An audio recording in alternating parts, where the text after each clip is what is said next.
Welcome to the second subpart of lecture 30. So in this case, we will start from where we had ended the first subpart.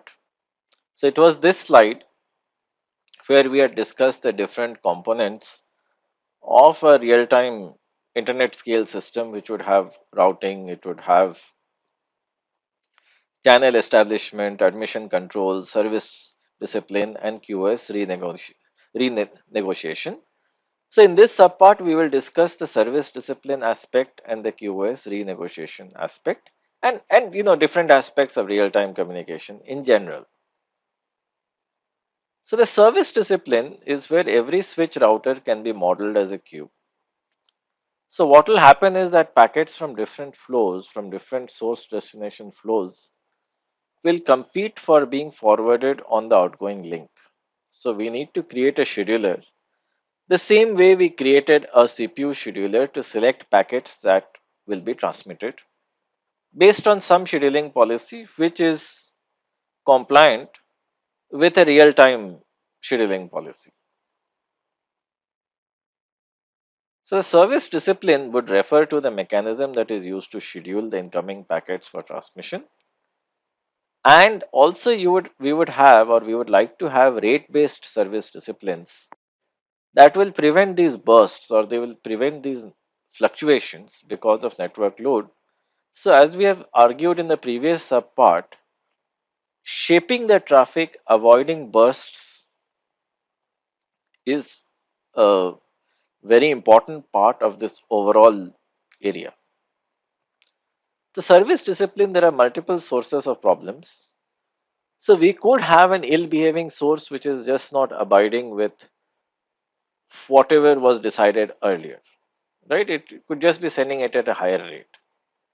We could have other sources that are not part of the regime which would be introducing their packets and that would lead to network load fluctuations and cause abnormal congestion on the way, or we could just have a denial of service attack, right?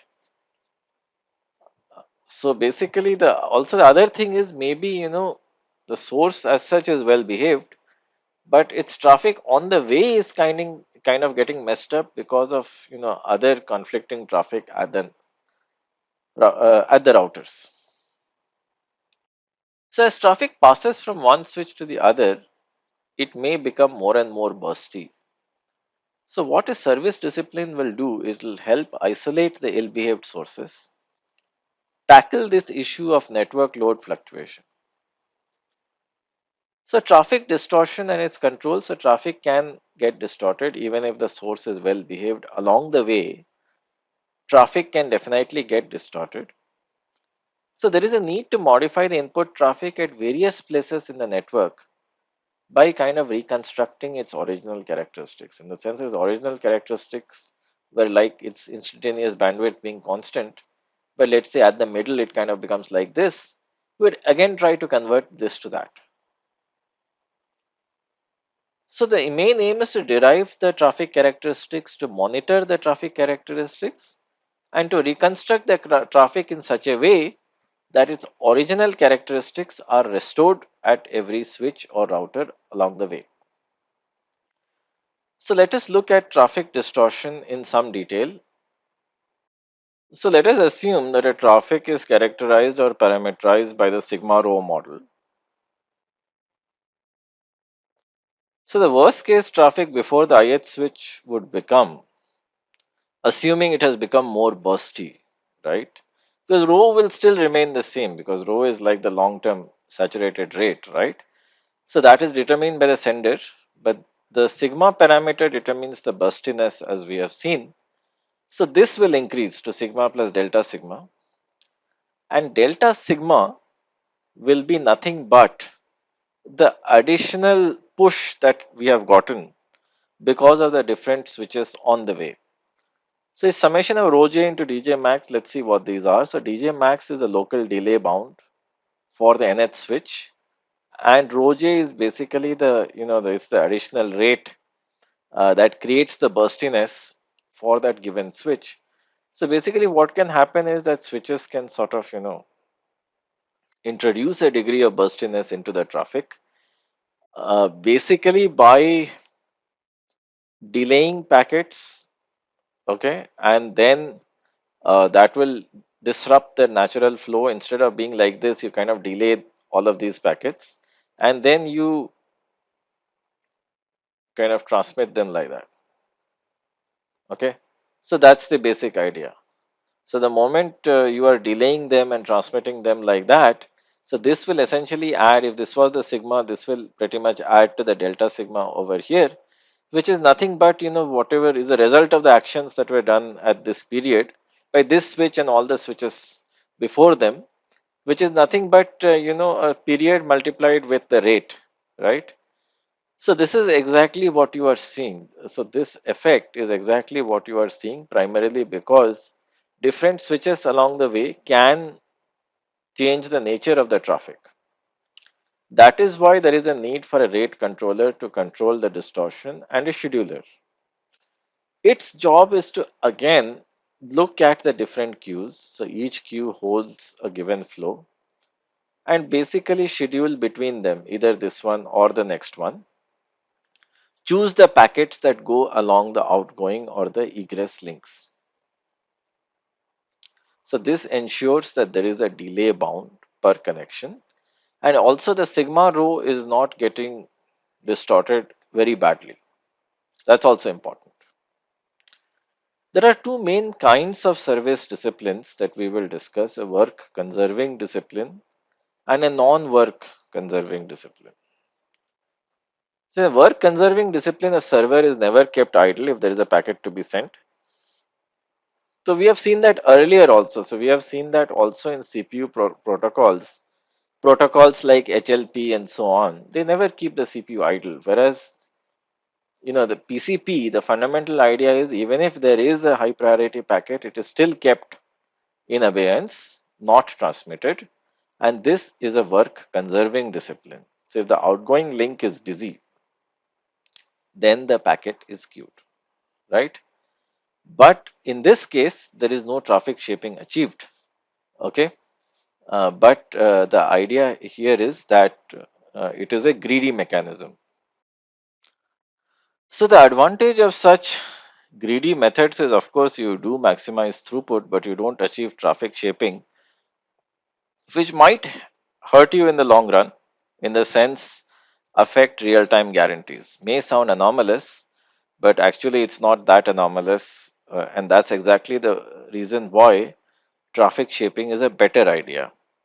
So this is where we enter the non-work conserving discipline, where every packet is assigned an eligibility time at which it is eligible to be serviced, which means that an outgoing link can be idle if there is no eligible packet, even if the outgoing link is idle, right? Nothing is being transmitted. There are packets in multiple queues, but they still wait there as long as they are not eligible to be serviced. In the sense, if they arrive early, and which could be the case, but then if you also send them early, you're contributing to creating a burst. So you don't do that.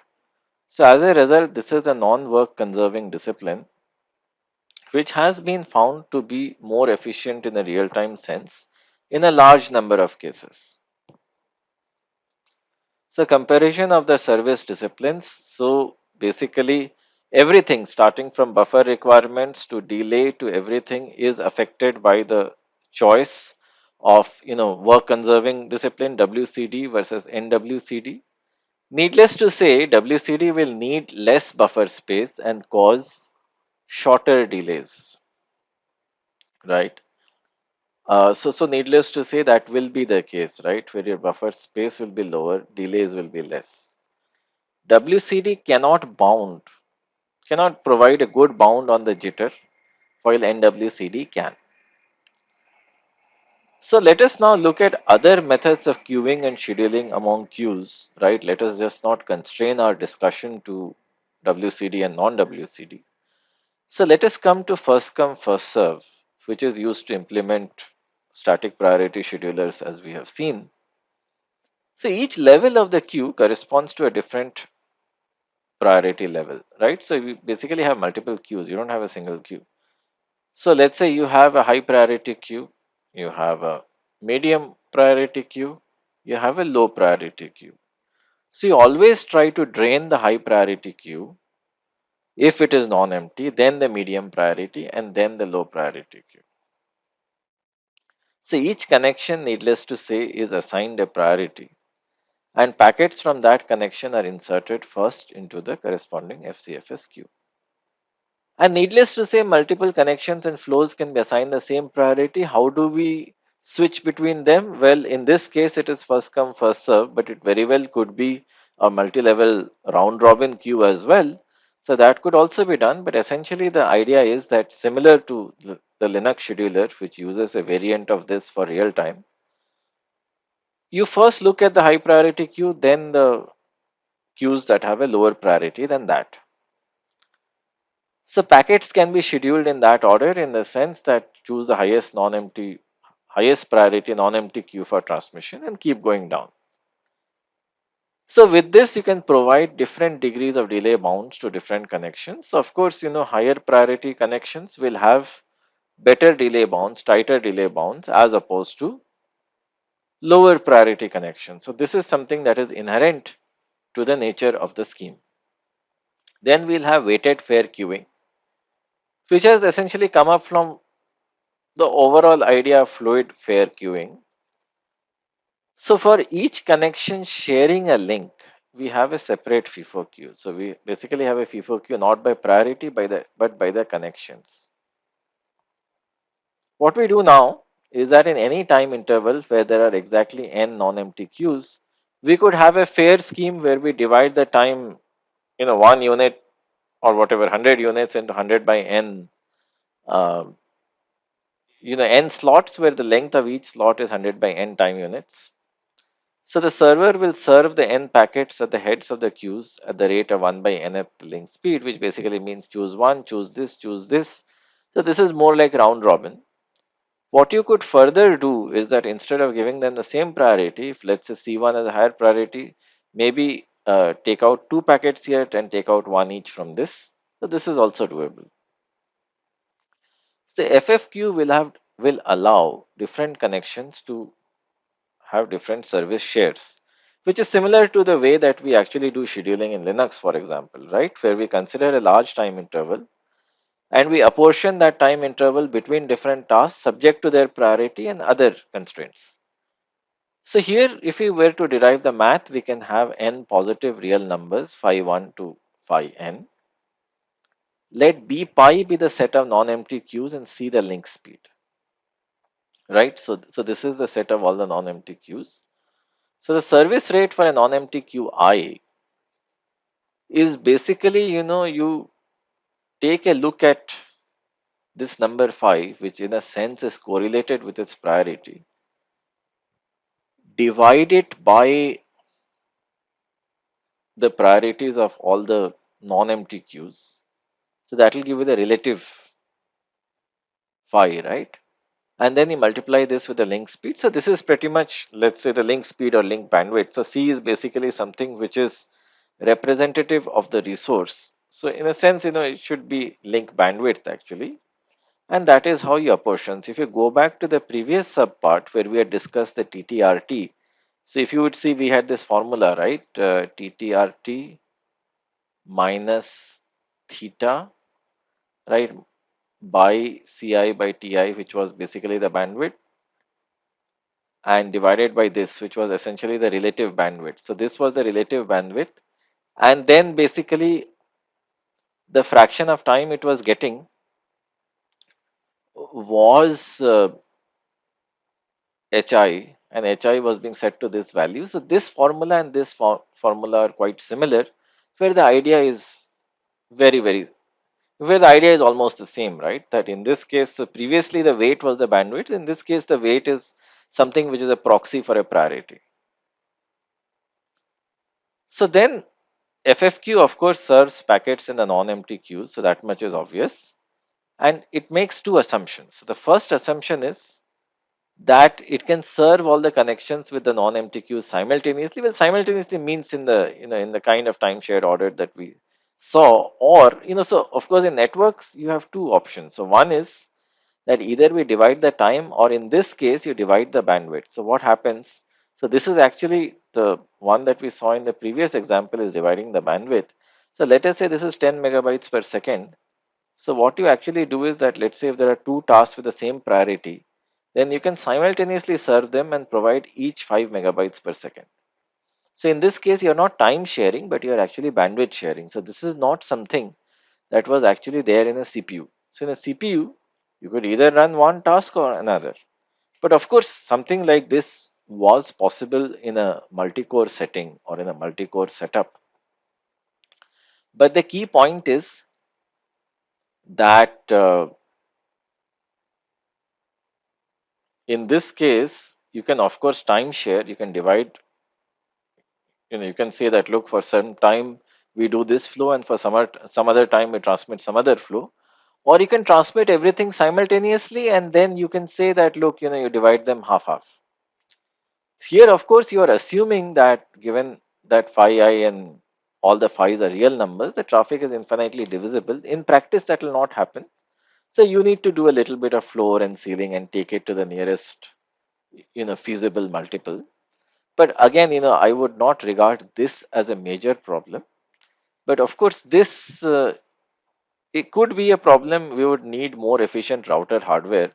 But again, as of today, this is something which is debatable. Its practicality is debatable. Hence, I would not fully agree with the author's statement that this is impractical. I would say with today's technology and today's hardware, particularly with FPGAs coming in big time, this is something which is doable. Previously, it was harder. So previously, in the case of, let's say 10 years, 15 years ago, when we are talking of networks, it was mainly time sharing. In the sense, I'd transmit flow 1 or packet 1 for a time interval. Next time interval, I transmit something else, and so on.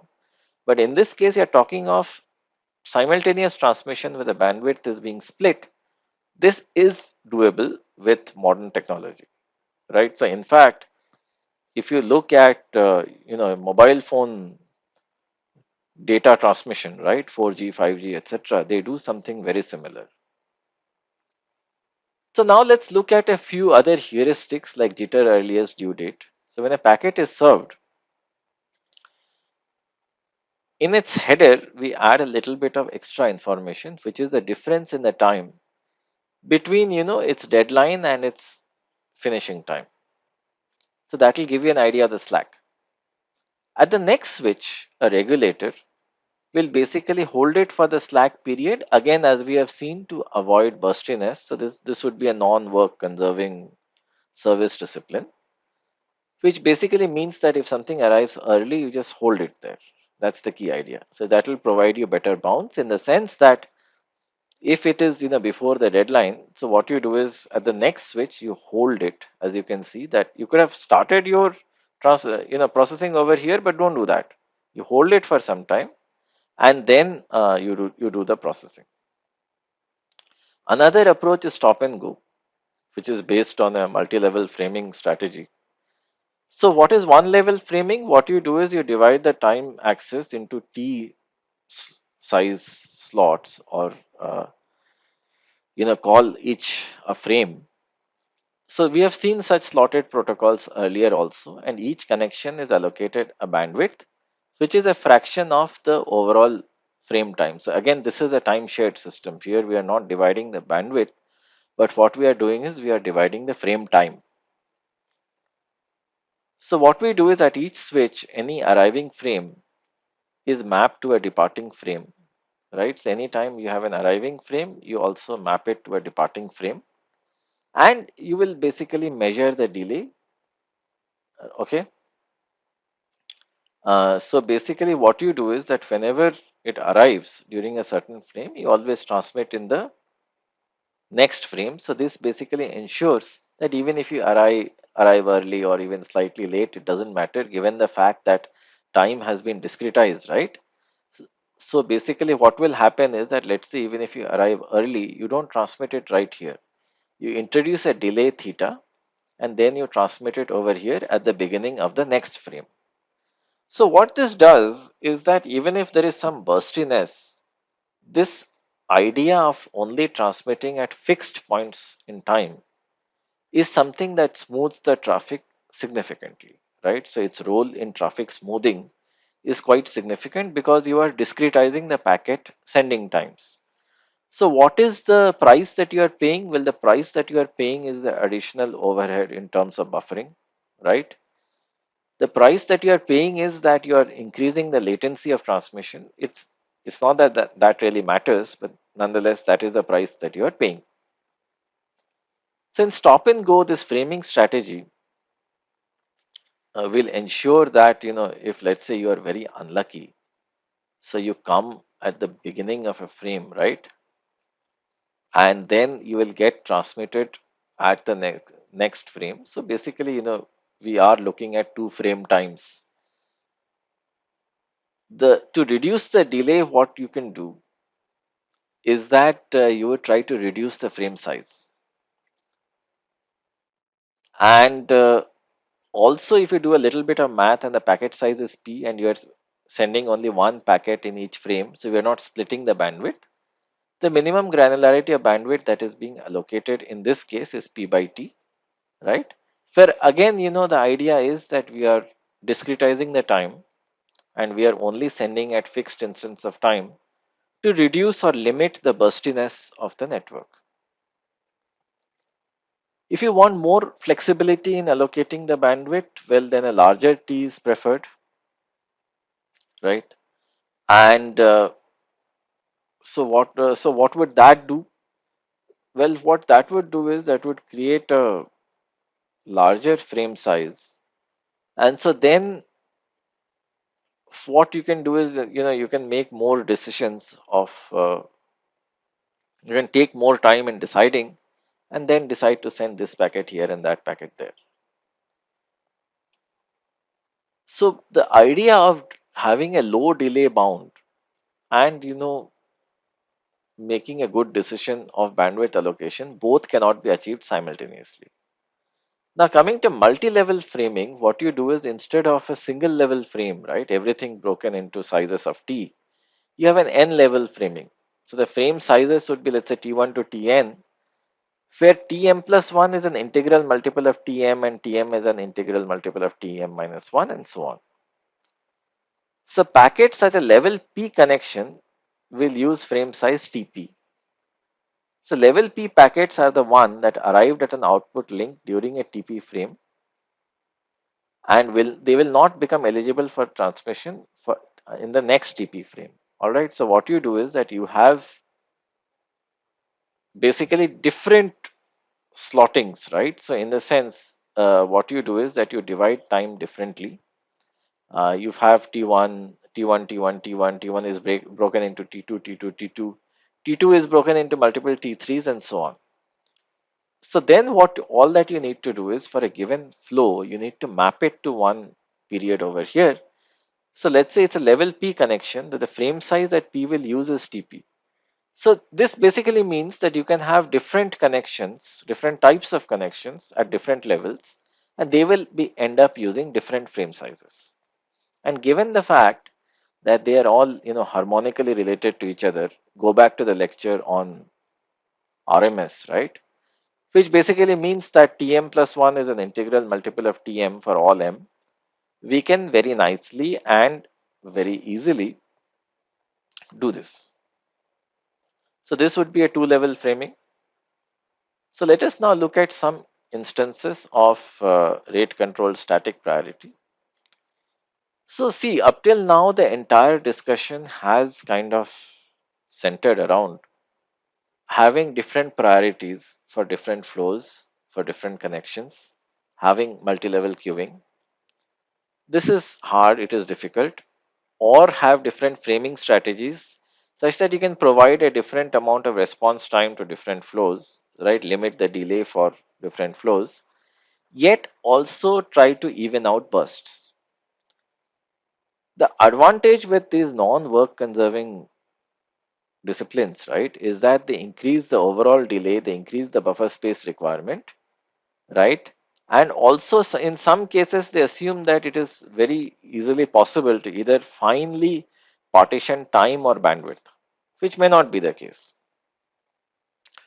So that's the reason we will look at the RCSP protocol, the rate controlled static priority, which is slightly different. It is decoupled from delay control.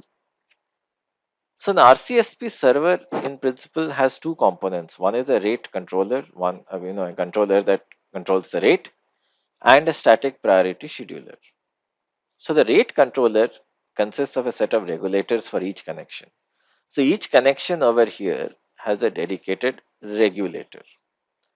The regulator as such is responsible for the shaping the input traffic into a desired pattern, in the sense if there is a switch and there is a link and there is a certain traffic pattern, then it gets shaped like this. So when a packet arrives, we again use the same logic. We look at its eligibility time that is calculated and assigned to the packet. The regulator is non-work conserving, so it will hold the packet until its eligibility time expires. It will then be handed over to the scheduler for scheduling and transmission. Scheduler is the second component over here.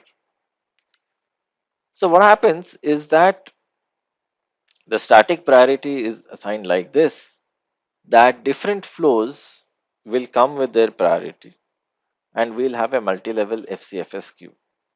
So we'll serve packets in the order of their priorities. In the sense, we'll first look at the high priority queue, then the medium priority queue, and then the low priority queue. Or if there are multiple queues, of course, starting from the highest to the lowest.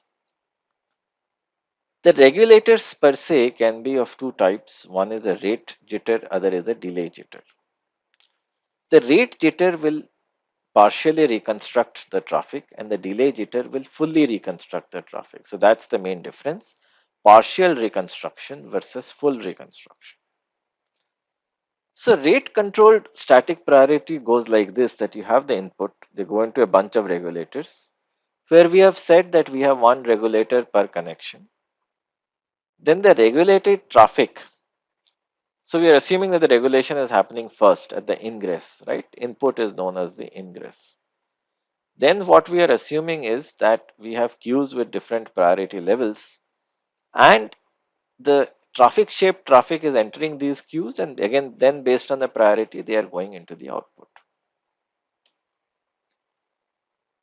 So now that we have seen a large number of methods, right, of basically doing the traffic shaping, so the key idea is what?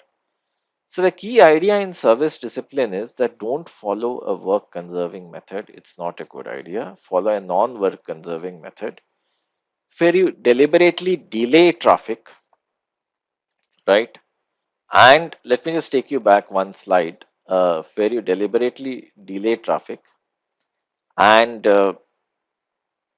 you try to, modify the rate of the traffic such that to shape it, in the sense, instead of something like this, it would appear like that.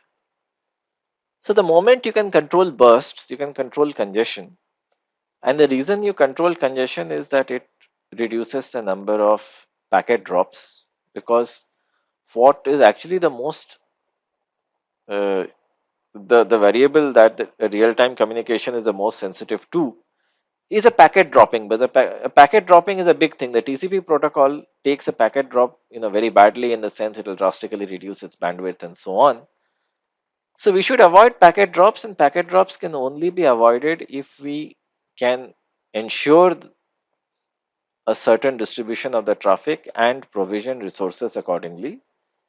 So we have discussed provisioning resources in the previous subpart of this lecture, but in this subpart we have primarily focused on rate control and the advantages of that. And after you do a rate control, after you shape the traffic, the other is enforcing priority, where of course we have discussed different kinds of schedulers and so on.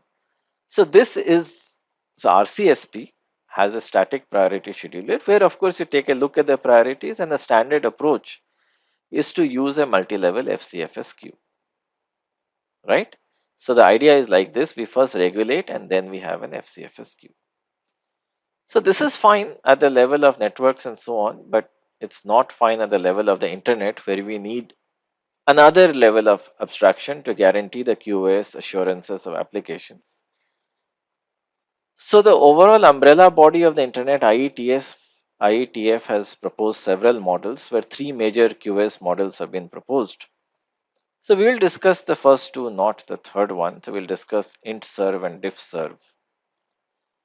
So IntServ, the idea is it was designed to be a common platform for both real-time as well as non-real-time traffic.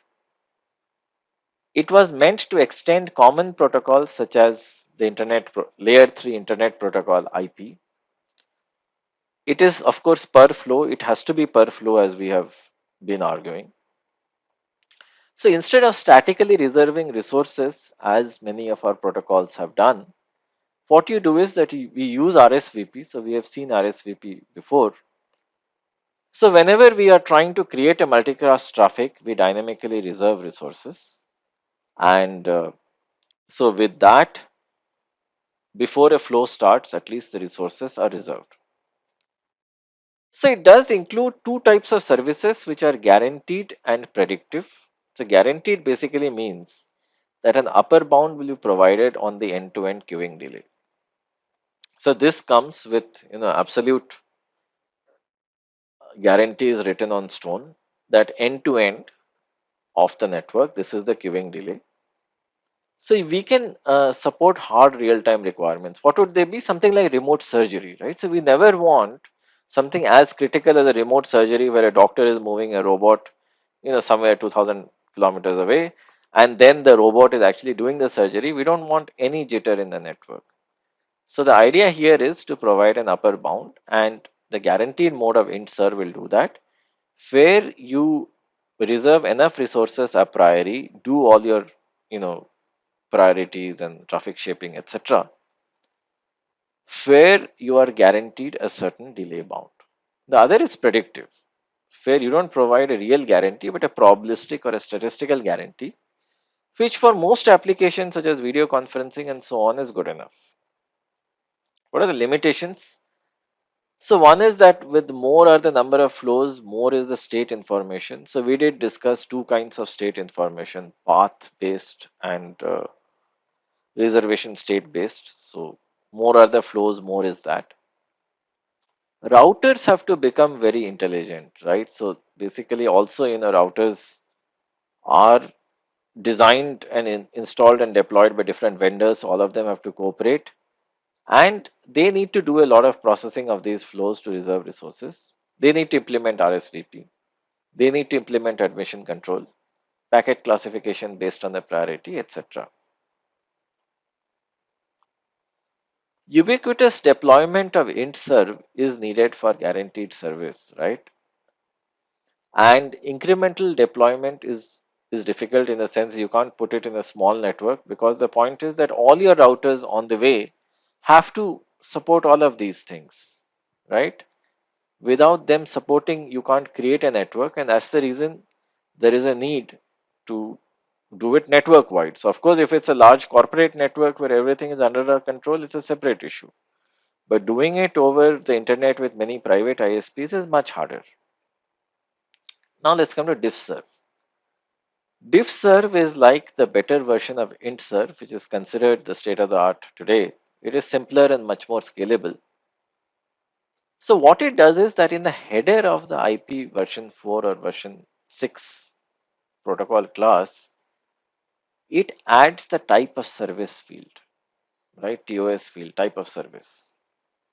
So the type of service basically tells every node on the way what kind of a service is desired.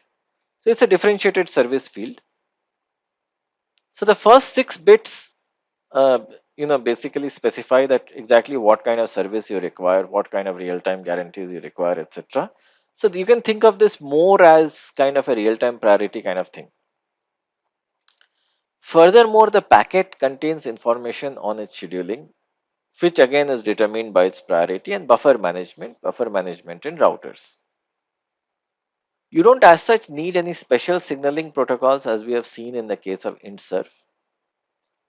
And the amount of state information that is required is also not proportional to the number of flows as it was in the case of IntServ. Instead, it is proportional to the number of service classes, right? So if I have 10 service classes which are encoded in the first in the relevant bits of the header, all I need to do is I need to maintain information about those service classes. So all I say is that look, I have this flow which is service class 7. So all the routers on the way will treat it the way that they treat any other flow at service class 7. So DiffServ is based on a very important design principle, which is that it tries to keep the core of the network simple. So what we have seen in IntServ is that it uses RSVP for resource reservation. It separately tags the flows. It routers they now need to maintain information about flows, ensure priorities, and so on. DiffServ, on the other hand, tries to push most of the complex processing to the edge of the network, right? So, edge of the network could be the sender's side, right? With this being the network, and the receiver's side, but not the network itself. In the network itself is kept unmodified and simple to a large extent. So, this is why DiffServ is way more popular. So network boundary in this case would be in the hosts and the routers at the edge of the network on both sides. So since the network boundary systems don't handle a lot of flow, right? So they basically, only take care of requirements of a limited number of users as opposed to full internet routers.